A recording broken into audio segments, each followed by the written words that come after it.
મિત્રો, ગુજરાત ફાર્મર ગુજરાત ખેડૂત ચેનલમાં આપ સૌનું સ્વાગત છે. પહેલા તો એટલો સપોર્ટ આપણી ચેનલને આપવા માટે હું તહે દિલથી તમારો બધાનો આભાર વ્યક્ત કરું છું. હવે આજે તમે ટાઇટલ વાંચેલું છે, આપણે આગળ લખેલું છે કે ભૂતિયા ટ્રેક્ટરની લેવેચ છે. આજે આપણે એનો વિડીયો ઉતારવાનો છે. ભૂતિયા ટ્રેક્ટર વેચાવા આવેલા છે આપણી ચેનલ ઉપર. તો સૌપ્રથમ તો ભૂતિયા ટ્રેક્ટર કેને કહેવાય? તો આપણી ચેનલ ઉપર જે આપણા વ્યુઅર્સ છે એમાંથી 30% કદાચ આપણા ભાઈઓને નહીં ખબર હોય ભૂતિયા ટ્રેક્ટર કેને કહેવાય.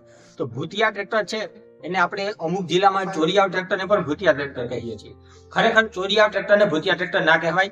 ભૂતિયા ટ્રેક્ટર કહેવાય જે ટ્રેક્ટર લોન વાળું હોય અને એ ટ્રેક્ટર આપણે ખરીદવું હોય, આપણી નામે ના હોય, એને આપણે ભૂતિયા ટ્રેક્ટર કહીએ છીએ. કે જે ટ્રેક્ટરની આરસી બુક તો છે પણ એ ટ્રેક્ટર આપણી નામે નથી ચડી શકતું, કેમ કે એના ઉપર લોન ચડી ગયેલ છે. તો આ સંજોગોમાં આપણે એને ભૂતિયા ટ્રેક્ટર કહી શકીએ અને ભૂતિયા ટ્રેક્ટર જ કહીએ છીએ. તો હવે આના વિશે આજે આપણે ચર્ચા કરવાની છે. ભૂતિયા ટ્રેક્ટર ખરીદવું જે કોઈ આપણા મિત્રએ ખરીદેલું છે, કેમ કે અત્યારે આપણો એક સોહન કરીને મિત્ર છે, એ ફસાયેલો છે આ ટ્રેક્ટરમાં. તો આપણે આખી ચર્ચા કરીએ કઈ રીતના ફસાયેલો છે. તો સૌ પ્રથમ ભૂતિયા ટ્રેક્ટર કઈ રીતના આપણી આગળ આવે છે. તો જો કોઈ પણ જિલ્લો હોય આપણા ગુજરાતનો અથવા ગુજરાત બરોબરનો હોય, રાજસ્થાન કે મધ્યપ્રદેશ કે કોઈ પણ જગ્યાએ રહેવું હોય, ત્યાંથી શું હોય કે 30-40 હજાર રૂપિયા પેમેન્ટ ભરી ડાઉન પેમેન્ટ અને ટ્રેક્ટર ખરીદેલું હોય. કોઈ પણ જે તે ફાઇનાન્સ વાળા હોય તેની આગળથી લોન લઈ લીધી હોય અને ફાઇનાન્સ કરાવેલો હોય ટ્રેક્ટરમાં. હવે ટ્રેક્ટર તો આપણે મળી ગયેલો હોય 30-40 હજારમાં. એ ટ્રેક્ટરને 3-4 મહિના રાખે, યુઝ કરે, પછી એના હપ્તા ચડી જાય ને એ પછી ટ્રેક્ટર આપણે સેલ કરી દે છે. કેટલામાં? 2 લાખમાં, 2.5 લાખમાં, 1.5 લાખમાં. પાણીને ભાવે આપણે ટ્રેક્ટર મળતું હોય, નવું મોડલ હોય એટલે આપણે લઈ લઈએ. પણ ખરેખર આ ટ્રેક્ટર ના લેવાય. એનું કારણ શું છે કે યાર આરસી બુક આપણે આપે, નો ડાઉટ, લખાણ કરી દે, નો ડાઉટ. હવે લખાણ ખરેખર આરટીઓમાં ક્યાંય પણ માન્ય નથી.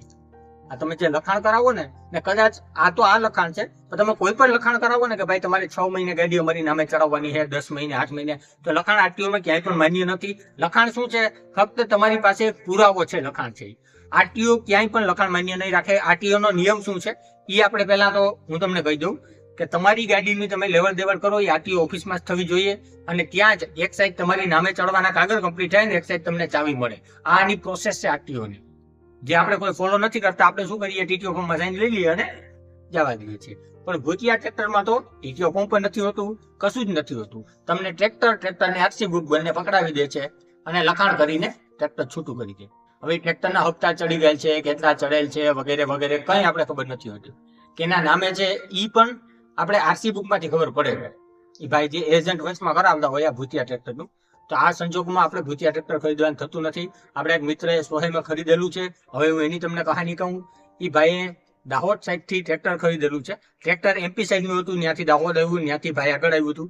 એ ટ્રેક્ટર ઉપર લોન ચડી ગયેલું હતી અને એ ટ્રેક્ટર 4 વર્ષ પછી ભાઈને અત્યારે પોલીસના નજરમાં ચડેલું છે અને એ ટ્રેક્ટર ઉપર અત્યારે કેસ બધું થયું છે અને ટ્રેક્ટરનો કબજો પણ થઈ ગયો છે. ટ્રેક્ટર અત્યારે પોલીસ સ્ટેશને છે, હપ્તા પણ ચડી ગયેલ છે અને ભાઈ ઉપર પણ કેસ થયેલો છે.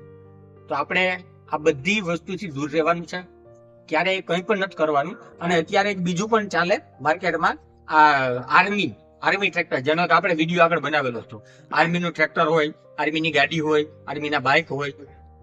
આજે ભૂતિયા બાઇક નથી મળતા, નકર એ પણ કરે છે આ લોકો લોન ઉપર. પણ એ હજી આપણા ગુજરાતમાં એટલું ઓછું છે કે નથી આવ્યા. કદાચ એ પણ આવશે મને લાગે ટૂંક સમયમાં. બાકી ગાડીઓ તો આવે જ છે. હમણાં જે i20 હતી ફેસબુકમાં અને આપણી યુટ્યુબ ચેનલમાં પણ આવી હતી, મેં ચડાવેલી હતી. i20 2,15,000 રૂપિયામાં 2020નું મોડલ અને વર્ષ દિવસ થયું આપણે ચડાવ્યું એને 2,15,000. એ તમે નેગોશિએશન કરો ને તો એ તમને 2,15,000 ની ગાડી 1,60,000 ની આસપાસ મળી જાય કદાચ. પણ શું કામની ભાઈ? ગાડી તો આપણે બહાર જ લઈ શકવાનું છે. ટ્રેક્ટર તો હજી ચાલે કે ગામડામાં આપણે ચલાવવાનું છે. તો ગામડામાં પોલીસ નથી આવવાની અને કોઈ નથી કરવાનું ચાટા અને આપણે પેક રાખવાના છે બાંધી મૂઠી. એટલા માટે આ તો નથી ખુલવાનું. પણ આ વસ્તુ નથી કરવાની યાર. આપણે 2.5 લાખ રૂપિયા કઈ રીતને દઈએ ને આપણી ખબર છે. આપણો ખેડૂત ભાઈ કેટલી મહેનત કરે છે ત્યારે ફસલ પાકે છે અને 2.5 લાખ આવે છે. આપણે ખબર છે કઈ રીતના આવે ને હતી. એટલે આ વસ્તુ આપણે નથી કરવાની. આજે આપણો મિત્ર હતો એ ફસાયેલો છે અને એના કેસમાં અત્યારે આપણે પણ છે. હું પોતે એક એડવોકેટ છું અને આપણે મહેનત કરીએ જ છીએ ભાઈ વિશે કે શું કરવાનું છે આગળ. જો કંઈ પણ આપણે જેવું હશે તો હું જરૂર વિડીયો બનાવીશ અને તમને બતાવીશ કે આપણે કઈ રીતના આમાંથી નીકળ્યા છે. પણ આ વસ્તુ તમારે કરવાની નથી, એટલા માટે જ આ વિડીયો બનાવીશ તો આપણે. અને આ તમે સાઈડમાં આર્મી વાળાને પણ જોઈ શકો. આર્મી વાળા બનીને કઈ રીતના લૂંટે જોઈ લો તમે. બોલેરો છે, ગાડીઓ છે, બાઇક છે. આ 2022ના મોડલ 25,000માં ભાઈ ક્યાંય મળ્યું? હજી સુધીમાં ક્યાંય તમે જોયું? તમે ખુદ આપો, તમે વિચાર કરો. કોઈ પણ સંજોગોમાં તમે કદાચ તમારી ઇમરજન્સી પૈસા જોતા હોય ને તો પણ 2022 ની મોડલના તમને 40,000 કોઈ પણ વ્યક્તિ આપે, તમારો પાડોશનો પણ વ્યક્તિ આપે ઇમરજન્સીમાં.